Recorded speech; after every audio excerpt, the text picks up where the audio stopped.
ma pakun teile kahte kuvastikku, et võime valida, mille mõlemad ei jõua, ma arvan, et me võime valida kahe vahel, et kas teid huvitab rohkem. Kadunud Uusmäe rääkis sellest Peeter Kivist kunagi. Ja. Või ka see Kaire Maimets Volt vist. Jaa. Et minu küsimus on nüüd, kas te tahate rohkem, et mis on muusikaline stiil, et Maier ja mille on see uus see doktoritöö, kus ta seda laiendab machine learningu suunas ja siis on Maieri kriitik coming on. Ja, pigem need kriitikud ja laiendajad on huvitav, sest see Maier ise on uuritud. Jaa, see on üks asi, mida ma ChatGPT-ga tegin. Teine on sellesama Peeter Kivi retsensioon Maieri raamatule, kus ta ka kritiseerib teda. Ja Robin Gatt on siis, mis asi üldse on stiil kui probleem, stiil kui süsteem, kas teid huvitab see pikem, võib-olla me pikem ma ei mäleta sellest Maierist enam mitte midagi, sellest oli ja seal Urve loengus oli seal juttu küll, et kui saaks seda kuidagi ei saa hinnata mingi kriitikat kui originaali. Aga Hans, ma ütlen nii, et ma ei leidnud enda arvutist hetkel Maieri originaali. See on mul kuskil, aga mitte praegu kaasas, seetõttu ma ei söötnud seda ka ChatGPT-le, et jääb paraku nii, et ChatGPT võtab Kivi ja Gattist ja siis ta genereerib seda. Ja samamoodi ta võtab Milleri pealt ja Cummingi pealt, nii et ma söötsin sisse, aga mul seda Maier originaali mul ei ole käepärast olnud ja ma ei söötnud seda sinna. Nii et see jääb täna kahjuks ära, et piisab see, mida ma seal Magnuse töö kaudu näitan, ma tahaks ka rohkem seda uuesti värskendada. Aga ma väga vabandan, mul päris algus jäi. Lähme edasi, meil praegu natuke ajaliselt. Gerhard teeb nüüd mingisuguse... Ma näitan ühte kuvastikku ja siis küll sa jõuad järgi. Et kas me tahame seda vaadata, et see mille laiendab seda machine learningu suunas või tahame see filosoofiline kriitika ja siis Robin Gatt, mis asi üldse on stiil? No võib-olla alustaks sellest filosoofilisest ja kui jääb aega, siis vaatame seda masinvärki. Mulle sobib, väga hea, teeme nii. Et teeme seda ja me võime ka suht kiiresti läbi käia. Meie onglast on kadunud, ma tegin seda kakskeelseks, et te näete, üleval on inglise keel, all on eesti keel. Üleval inglise keel sellepärast, et need on originaalkeel ja all on siis see tõlge, mida ma loomulikult ei ole ka nagu kontrollinud, oli nii kiired. Stiil kui süsteem, stiil kui kirjeldus, stiil kui probleem, Maier, Kivi, Gatt. Nii, vaatame. Need on need kirjed, mis on võrreldud. Nii, mis on muusikaline stiil, kas tegemist on seletava süsteemiga, kas see on praktika kirjeldav silt, kas see on teooria jaoks probleem. Nii, Maier, stiil kui piirang ja valik. Stiil on mustrite kordumine, stiili juhivad piirangud ja tõenäosused. Stiil seletab muusikalisi regulaarseid mustreid. See on, jah, see Maieri põhimõtted. Maier põhijooned, kognitiivne ja statistiline suunitlus, stiil kujundab ootust ja tähendust. Siin on oht, et stiil muutub reifitseeritud süsteemiks. Nii, edasi. Ja nüüd tuleb Peeter Kivi. Stiil kui konventsioon, eks ole. Stiil on jagatud normidel põhinev praktika. Stiil kirjutab, mitte ei seleta. Peeter Kivi. Nii. Kivi põhijooned, analüütiline, filosoofiline selgus, kuulaja kompetents on keskne. Nii. Nüüd tuleb see Robin Gatt, see doktoritöö. Stiil kui institutsionaalne probleem. Stiil on kõikjal olemas, kuid mõisteliselt alla surutud on tema hypotees. Stiil destabiliseerib teooriat seestpoolt, väga intrigeeriv see Gatt. Metateoreetiline kriitika on see Gatt. Stiil paljastab ideoloogia ja institutsionaalsed normid. et siin on ka minu jaoks paljud küsimärgid õhus, et ma ei ole ka ise Kati nagu süvenenud lugenud, et see on puhtalt ChatGPT välja nopitud kokkuvõte, et ma hoiatan, eks ole. Mida see teeb? Maia seletab muusikist käitumist, Kivi klassifitseerib muusikalist praktikat ja Gatt paljastab teooria piirid. Mis tüüpi asi on stiil? Maieri jaoks on see abstraktne piirangute süsteem, Kivi jaoks on see konventsionaalne klassifikatsiooni sild ja Gatti jaoks on see diskursiivne konstruktsioon. Ja mingil ajal, seal 90-ndatel oli see diskursiivsus või diskursus oli nagu täiesti pop lähenemisviis teadustes. Mis on suhe formalismiga? Maia laiendab formalismi kognitsiooni kaudu, Kivi aktsepteerib möödukalt formaalkirjeldust, Gatt kritiseerib formalismi kui ideoloogiat. Nii, formalism kui ideoloogia. Nii, miks see on tänapäeval oluline?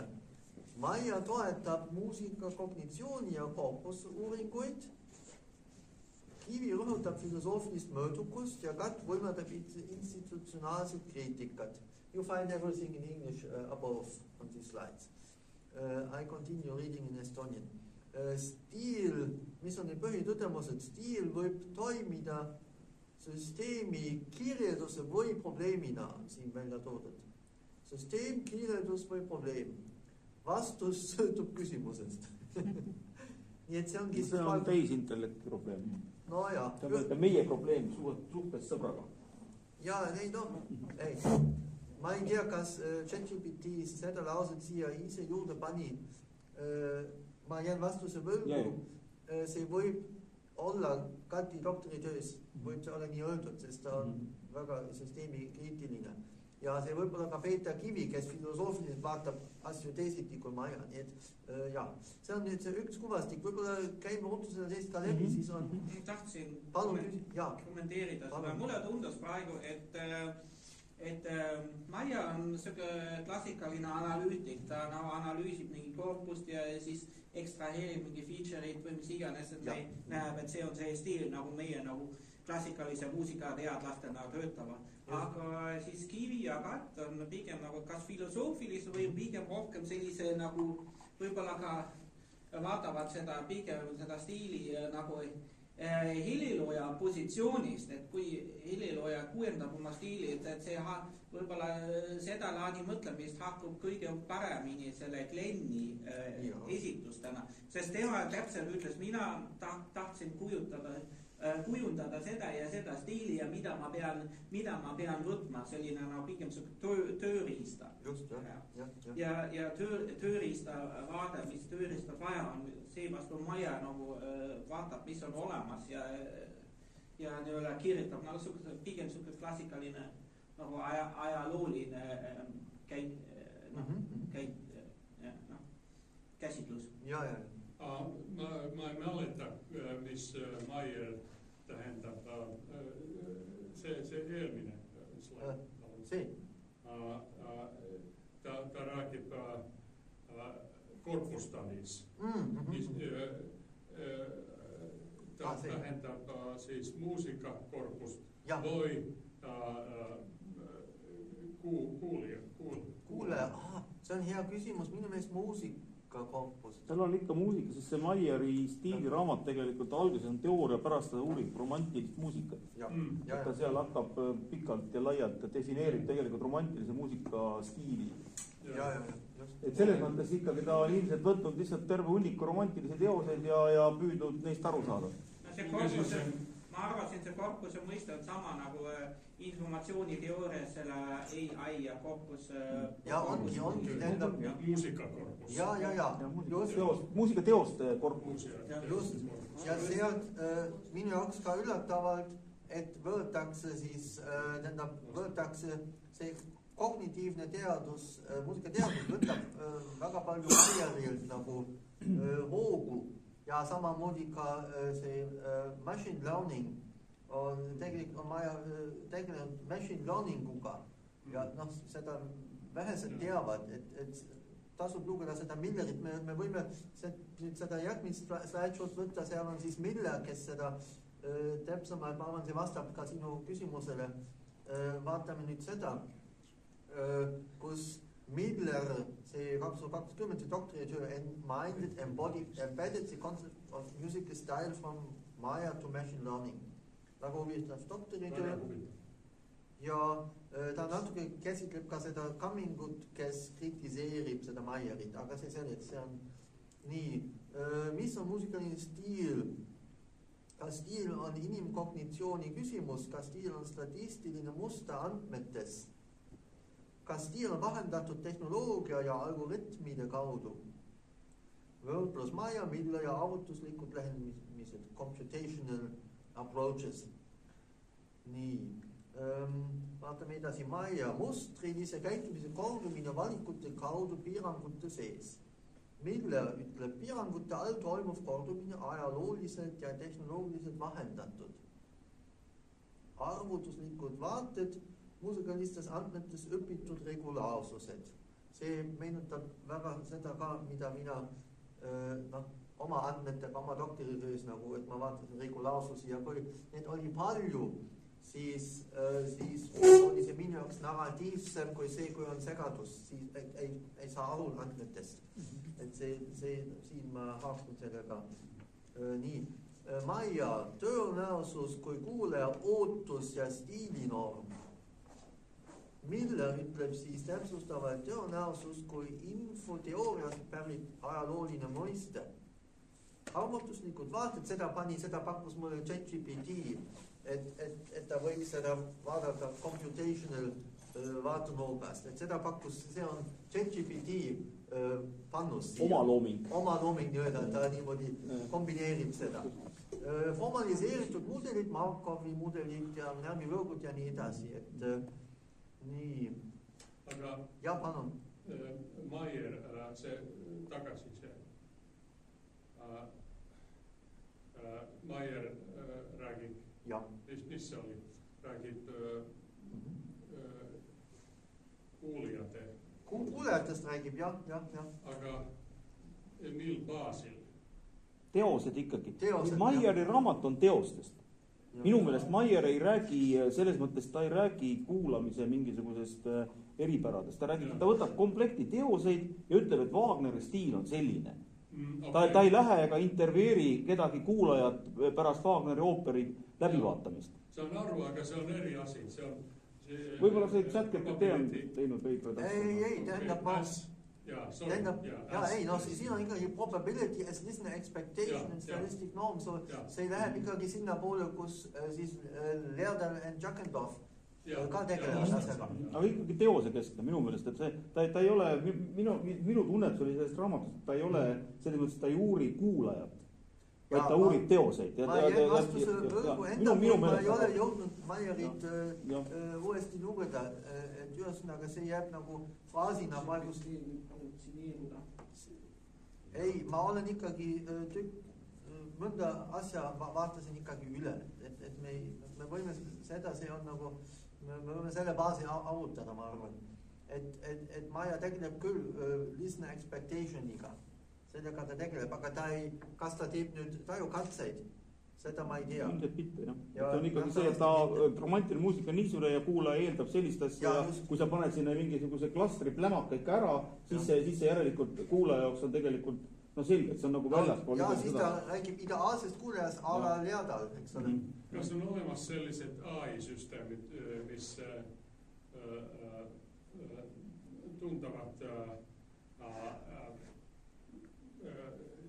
helilooja ilman helilooja uue teose, mis ei ole databaasis?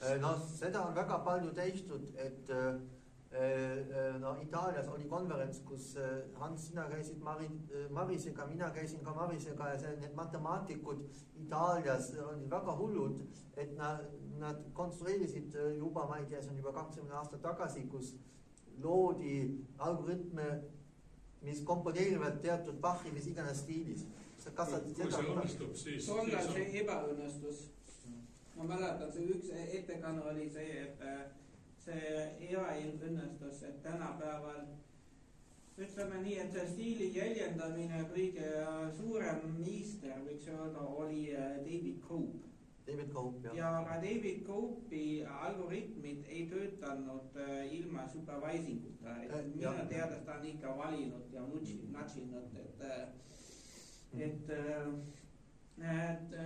ja tänapäeval meil on need AI-süsteemid, mis genereerivad teatud stiilis nagu muusika ja üldse uputavad kõik need streamingu-süsteemid üle ja seal on suured probleemid praegu. Ja, aga see on databaasi. Ja, see on aga kui ei ole seda, sellest teost ei ole databaasis. Samplite baasil, ma saan aru ka, jah. Et see Aiva näiteks, mis enam ei ole aktuaalne, aga see Suno, ühesõnaga ilmselt samplite baasil, jah. Suno on see kõik minu teades on samplite baasil ja enam midagi midi baasil. Just, jah, et sinu küsimus on õigustatud, et kui Hans täpsustas seda, et seda võiks teada meie Charles de Paiva, kellega mul seda võib ka teada see Mantautas, aga ma ei tea täpselt muidugi, sest tema näiteks ju tegi, mida ta täpselt kasutas, ma ei tea, aga tema ju komponeeris sellise barokstiilis. Ja Mantautas on pigem huvitatud sellise nagu AI-süsteemide loomingulise ära või isegi väärkasutamisest. Et see oli väga loominguline, mida ta näitas ja siis ta tegi oma fake barokk-ooperi ja igasuguseid asju, ta kasutas nii MIDI-põhiseid algoritme kui ka sample-põhiseid, ja aga sellest eelmise aasta sellest konverentsist tuli ikka välja, et tegelikult ilma inimeseta ei saa tegelikult. See, mis AI pakub, ei ole tegelikult professionaalsel viisil nagu rahulda. Et vähemalt looja seisukorras on see AI lihtsalt selline tööriist, mida ta kasutab, et ei ole ühtegi AI, mis nüüd seda loojad nagu 100% asendab. Mart Siimer on katsetanud ja ütleb, et isegi kõige lihtsamat Bachi fuugata AI ei suuda teha. Ei suuda, aga see ongi muide niimoodi, et ta ilmselt ei suudagi, ChatGPT ei suuda numbreid kokku liita.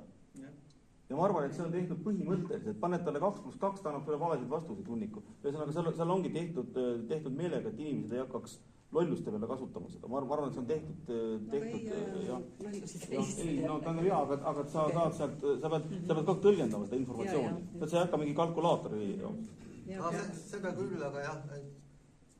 Berliinis ma käisin just ühel konverentsil, kus nagu demonstreeriti rahastatud projekte, et kuidas AI võiks klassikalist, aga uus kompleksset muusikat teha.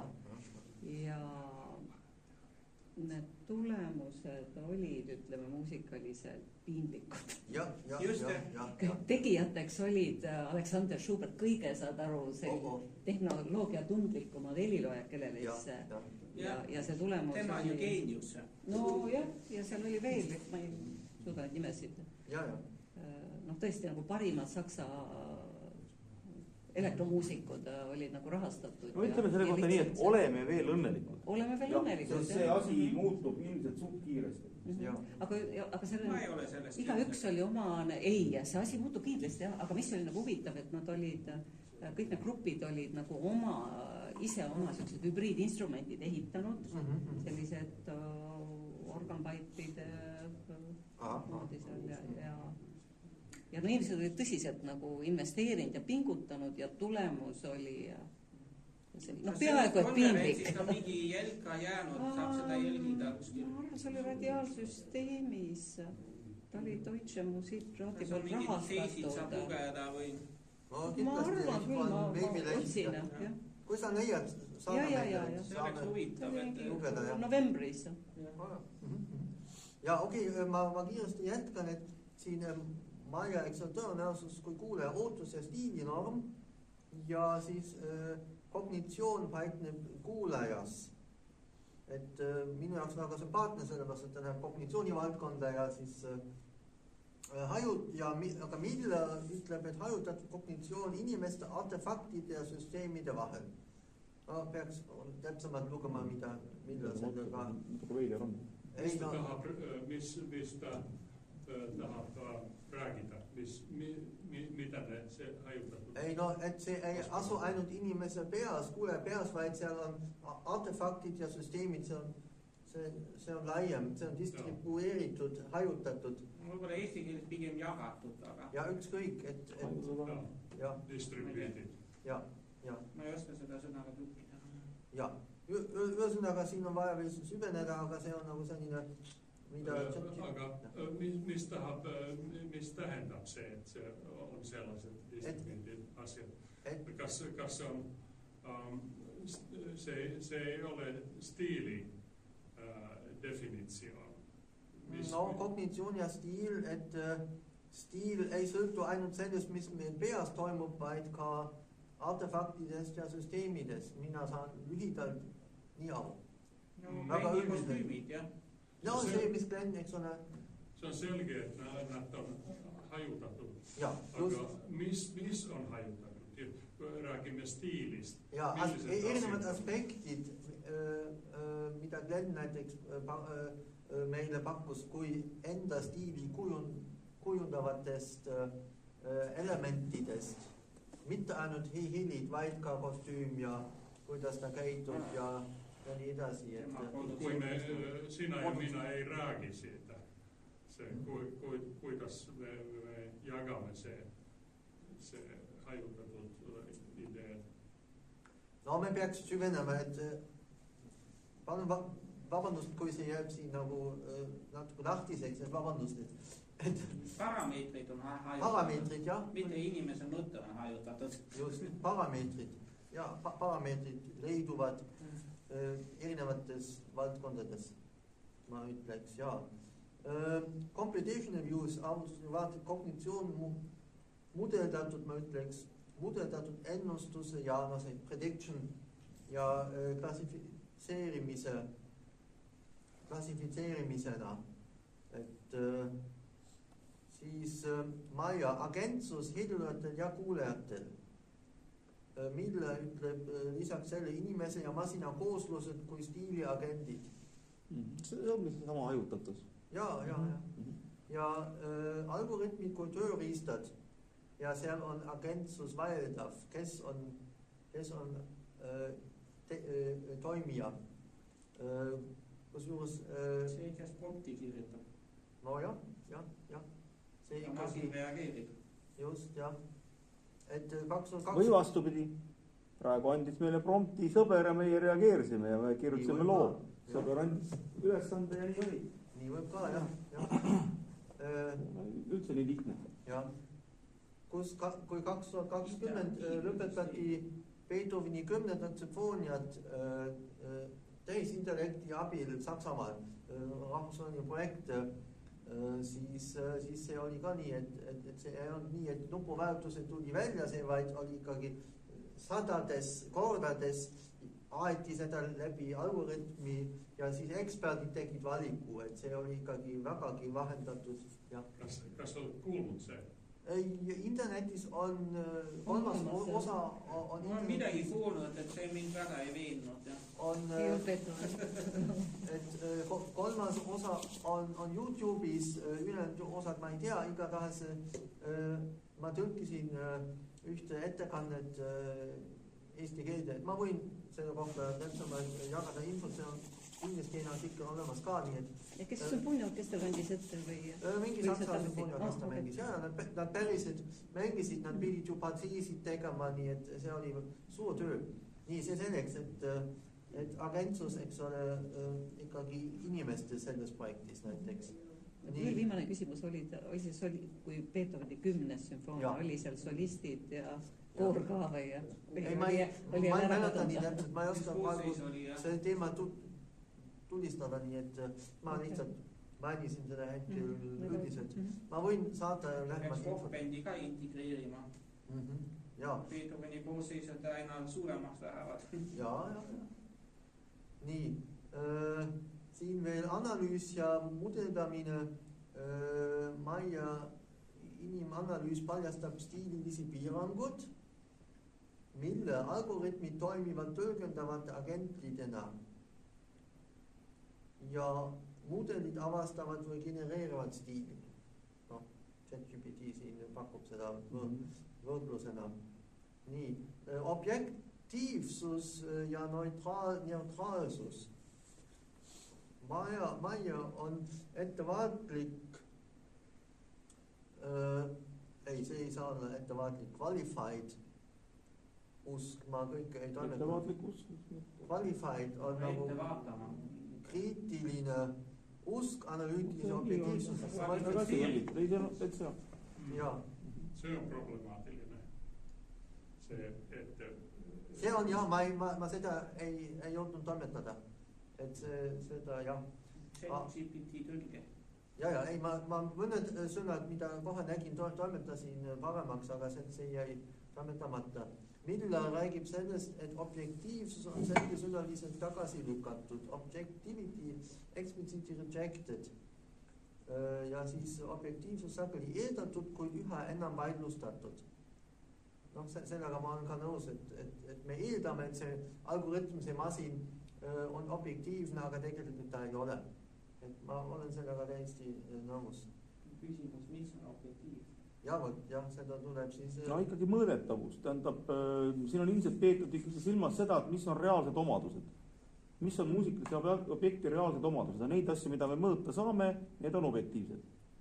Ja selles mõttes aga lihtsalt, et selle objekti puhul on ka väga palju selliseid väljamõeldisi ja terve rida selliseid asju, mida me loomulikult mõõta ei saa, et selles mõttes mina ütleks, et neil mõlemal on õigus, Meieril ja Milleril mõlemal. Et kui eeldame, et muusikaline objekt on kompleks, et see ei ole ühene. Ja millega ma olen ka nõus, et neutraalsust ei ole. Sest see, mida sa otsid kuskilt, seda sa ka leiad ja sellega sa tegeled ja see ei ole neutraalne. Uurija valib fookusparameetrit, ei saa olla niimoodi, et uurija positsiooni nagu poleks. Siis me oleme lihtsalt soos. Just. Nii, ja siis information theory. Maieri jaoks taustamõju stiiliteoorial, et ta pidi olema üsna mõjutatud sellest infoteooriast, mida väga vähesed teavad, et see Miller nagu toob seda selgelt välja. Infoteooria taastatud varjatud raamistikuna. Just, et terviseks, et Maieril on siis infoteooria varjatud raamistik, ta enam sellest ei kirjuta ega räägi ega viita, aga see on tal seal implitsiitselt olemas. Niimoodi ma kiirel ülevaatusel, ma lugesin Milleri ühte artiklit, mis võtab ta doktoritööd läbi, seda ma lugesin, aga ta doktoritööd ei jõudnud loomulikult lugeda. Nii. Ja siis implitsiitsus, implicit foundation, eks ole, kaudne alus, siin jookseb entroopia, prediction, optimeerimine läbi, seda peab nagu täpsustama, aga et see infoteooria on Maieril nagu kaudne alus. Ideoloogia ja kriitika, Maier ideoloogiat tunnistatakse, kuid see pole keskne. Miller täpsustab, ideoloogia on stiilimudelite keskne analüüsi objekt. Ja esine kerkiv mure, kallutatus, andmestikud, eetika kerkivad siin. Nii, tugevused ja riskid, Maier tugev teoreetiline sügavus, piiratud formaliseeritus. Miller täpsustab, et kriitiline integratsioon, suur kontseptuaalne keerukus ja siis kokkuvõtte, et mastaapsus ja generatiivsus, reduktsionismi oht ja ma haakun selle reduktsionismi ohuga küll rohkem. Et see on... Ja numbrid kokku ja siis ütleme, et Bachi muusika on 33. Nii, ja nüüd on viimane kuva. Maier stiil kui tõenäosuslik inimpraktika. Miller stiil kui vahendatud semiootiline ja arvutuslik protsess.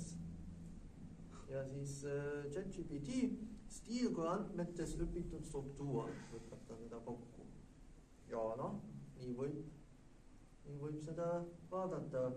ja siin veel üks põhiküsimus, kuidas kasutada arvutamist,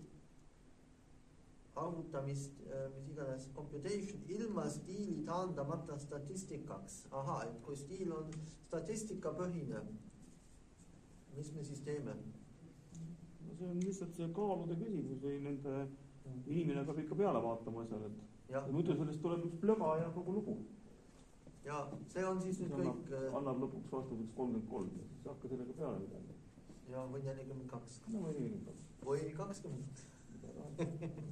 Ja ühesõnaga need olid need 2 kuvastikku, mida ma suutsin kiiresti läbi lasta ChatGPT, eks ole, mööndusega. Lihtsalt, et oleks food for thought, nagu öeldakse, mõtlemise. Mul on Gerhard sulle küsimus, et ühesõnaga, vaata sa oled ju uurinud, eks on seesama uus ja vana artikkel ja nii edasi, et see on ju tegelikult sisuliselt on see ju nendest paradigmade muutumisest või see on sellest, mis on ka kaudselt seotud stiiliga, et kas selles uues infos, mis sa praegu nüüd nagu välja nii-öelda tuhnisid, kas selles oli midagi uut sinu jaoks? Nüüd see, mis me praegu vaatasime. Ja, ütleme sellega võrreldes, millega sa nüüd varem tegelenud, et ega see uus ja vana oli väga põhjalik artikkel. No ma pikem olen Semleki, me rääkisime ka Semlekist, et Semlek pakub mulle nii tuttavat kui ka uut.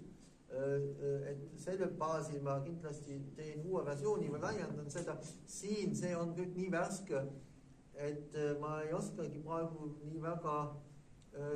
Kindlasti on siin midagi, mis on minu jaoks uut ja mis laiendab siis seda uus-vana artiklit. Kindlasti ma vastan, jah, ma olen veennud, see on ka uut, aga ma alles paar päeva tagasi kõik nagu siin Miller ja Kat ja Kiivi avastasin ja ma eeldan, et ma pean ikka oma ajuga keskenduma sellele, et ma seda viskan ChatGPT-le, söödan sisse ja siis tuleb mingi asi, mind lausa häirib, et ma pean nüüd lugema selle algoritmi välja võetud asju, see on stressab mind isegi rohkem kui see, et ma peaks nüüd lugema ise, nii et ma ikkagi eelistan ise süveneda. Aga jah, kuna meil oli praegu kiire ja katsetame ja oleme tehisintellekti ajastul ja siis me katsetasime praegu, mis siit võiks tulla, aga me oleme kõik kriitilised, eks ole, mis see tuleb, on nagu ettevaatust, eks ole. Ja, aga annab diskussiooni ainest, et ma olen veennud, et kindlasti leian nendest allikatest. Okei, mul on tegelikult teine küsimus veel, et vaata, kui ma andsin sulle selle õppevahendi, mis on tõesti väga sellisele elementaartasemele suunatud, et mis oleks sinu ettepanekud, missugune lisakiht võiks sinna juurde tulla või mida see lisakiht võiks sisaldada. No see on tehtud praegu ühesõnaga selle elementaarteooria paketi põhiselt, mis on tegelikult gümnaasiumiõpilane teoreetiliselt, kui ta on 3 aastat läbinud, peaks nagu oskama vastata. Ja küsimused on loomulikult, ütleme, vastused saavad olla täpselt õpilase tasemel. Aga isegi nendesse praegu süvenemata, et mis võiks olla see kiht sinu meelest, mis peaks siia tulema nagu peale. Et kui nüüd võelda nagu sellisel kõrgemal tasemel stiilist juba, mitte sellisel elementaartasemel. No ilmselt ma oletan, et peaks uuesti Maieriga tegelema ja Maierist seda välja võtma, mille kohta Hans ka küsis, et mis see täpsemad on, mida minu tudengid seal kokkuvõttes nagu tõid, et eriti see ma võin seda kiiresti üles leida, Magnuse bakalaureuse töö. Ja vaata korra jah seda veel. Sest see oli hästi huvitav, olid just need nagu laiemvaade, kitsamvaade, veel kitsamvaade ja siis läks juba teoseks ja siis läks juba mingiks. Ja, et see on nagu... See on täitsa head sõna, no ma ei teaks, et sõnad on kõige paremad, aga ütleme, et see põhimõte on hea, jah. Et Magnus on siin Maieril, see on küll see hilisem väljaannon, aga see sama raamat, on siin seadusreeglid, strateegiad, eks ole, siis on strateegia all on, eks ole, Hillera stiil, dialektid ja nii edasi, et ma tahaks seda ka uuesti üle lugeda ja siis nagu selles suunas ma pakun, et võiks olla koguseid juures. See mingil määral praegu see nii-öelda küsimustik on ilmselt seal selles, strateegia sellises, ta on mingi osa sellest, ta ei ole ka kogu täiega, et ta pigem nagu selline, just see, mida me tegelikult näeme nii-öelda nooditeksti põhjal. See osa sellest strateegiast, aga võivad olla mingid asjad, no näiteks selle sama Magnuse lugu, mina esimest korda kuulasin, tähendab, et muidugi oli kiire ka ja lihtsalt ei saa nagu aru, mida inimene on üldse tahtnud ja sellised pealiskaudselt kuulad ja mõtled, mis asi see on. Aga siis, kui ma nüüd kõiki neid jutte kuulan, siis ma nagu saan aru, et tõesti tegu on uurimisprojektiga ja seal on olnud strateegia, mida ma võib-olla niimoodi ei osanud läbi närida või ühesõnaga, et ma läksin liiga sellise tavapärase kuulaja, ma hakkasin nüüd umbes klaveri lugu kuulama ja siis ma nagu olin segatud, mida ma kuulan. Aga kui ma seda nüüd, eks seal on nagu teistmoodi strateegia ja kuna kogu see tema, tähendab see düstoopiliselt, et ühesõnaga see hakkas nagu minus nagu toimima või resoneerima küll. Seniilsus näiteks. Ja kõik need asjad, eks on, see on just selline mingi, see on mingisugune noortekultuuri ka selline hästi läbi mingi suunduvus selline. Et ma ei jõudnud seda küsida, aga tollal, kui sa seda esitasid, et ma oleks oodanud, ma võib-olla sa ei näidanud seda osa siin sellest võib-olla bakalaureuse töö oleks sellest liiga lühigi, kui me võtaksime neid seda Meieri mudel, mis nagu eristab seadusreeglid, strateegiat ja et kas ta oleks võinud analüüsida oma teos, mis on seadused ja võib-olla seadused on, kui on lääne muusika. See on liiga kõrge. Aga mis, et kui see teos, mida ta kirjutas, millised reeglid ta kasutas, millised strateegiad, mis on tema dialekt või idioom? No ma arvan, ma võin vastata, et kui ta räägib Šostakovitšist, kui on Šostakovitšist stiilijooni, siis see läheb ju reeglite alla. Aga ta ei tule tagasi sellele terminoloogiale, mida ta siin on nagu... Ants, anna nüüd, see on aega, see on ikkagi võimas värk, aga siis ta jäi tegelikult, jäi Magnus siin strateegia peale, ega ta kõrgemate kogustega enam ei tegele. No täpselt, ühesõnaga see võidki olla meie, nüüd me jõuame tegelikult väga õigesse faasi, et seda tegelikult Semlek ju räägib, eks ta räägib seadustest, reeglitest. Ja mingil määral tähendab tegelikult see tema muusikakontseptsioonide arengu perioodsusüsteem, mida me ette ei lugenud, mis on järgmine ette lugemise aines, räägib just nimelt nendest, ütleme, ta räägib tegelikult just nendest reeglite sees olevate strateegiate, siis nende strateegiliste valikute muutumisest või ta räägib nagu kontseptsioonidest. No seal on, näiteks tal on mingisugused, mis tal oli seal igasugused, tal on väga uhked termid, mulle tule kõik meelde, aga selleku terminoloogia on nagu omaette vaatamisväärtus. Mauri tahtis. Ma ütlesin, et AI on väga tubli leidma abstrakti asju tekstist. Kui oleks heliloojate tekste nagu see, mitte siin, see on review tüüp, aga ta kirjutas omast stiilist ka. Magnus. Mõtlesin, et kui AI leidakse see abstrakti struktuurid teksti kaudu ja siis osaks nagu apply. Saaks rakendada, võib-olla tõesti, saaks. Ainuke probleem on see, et heliloojad tihti üldse ei kirjuta sellest mitte midagi. Aetakse sellest nii ümmargust mulli, kui annab olla. Tähendab, et kes nagu kirjutab, Xenakis kirjutab tõesti. Sealt sa nagu saad midagi aru, mis on. Aga samas loed sinna kõrvale Puleesi täiesti selline. Täiesti siuke jutt käib ja lehekülgede kaupa ja loed ja mitte mingisugust. Ütleks nii, et mitte midagi toimub. Stockhausen on nagu teistpidi veel, tema nagu räägib mingist praktilist värkidest ja räägib ka teooriast. Aga nagu Xenakis on nagu parim, keda ma olen lugenud. Aga üldjuhul ega heliloojad oma asjadest ju väga ei kirjuta midagi. Et et sa ei saa nendest tekstidest tegelikult mitte midagi kätte. Ja, aga võtame Tüüri, äkki see on Tüüri kirjutab lühidalt, aga väga täpselt oma sümfoonia või teose ülesehituses nii, et mul muusikateoreetikuna käpad püsti, mis ma siis enam lisan. Kõik on ära öeldud, et võib-olla saab detailides veel seda välja tuua, seda veel analüüsida, aga sellepärast ma läksingi kognitiivse ja üldse taju valdkonda, et mul ei ole Tüürile midagi lisada. Tähendab, ainuke probleem on see, et tihtipeale üldiselt oma stiilist ei kirjuta. Nad eriti süvamuusikud, nad kirjutavad meelsasti tehnikast, nagu Xenakis. Xenakis ütles väga selgelt, see, mis ei ole tehnika, sellest ei saa rääkida.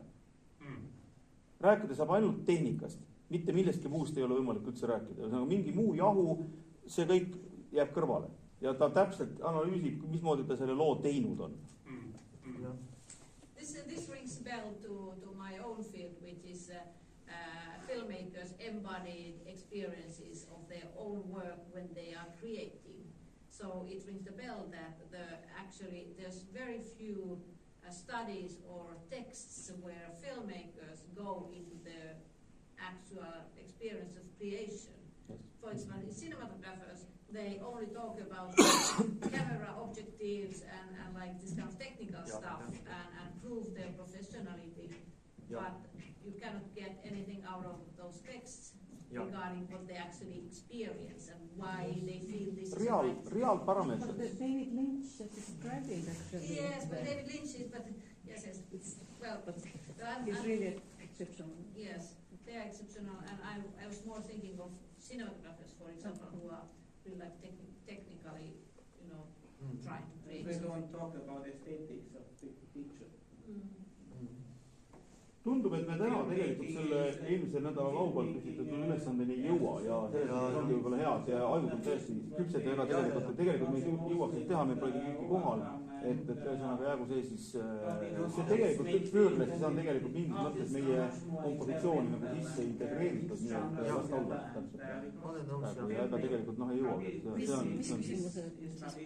No me püstitasime eelmise nädala laupäeval oli 2 lähteülesannet. Mina olin sunnitud olema see magisterluudi ja seal oli esimene, me tegime loosimise, mis oli küllalt keeruline. Me lõpuks natukene ka Delfi oraaklit veel ühesõnaga panime talle kõrvalmilu.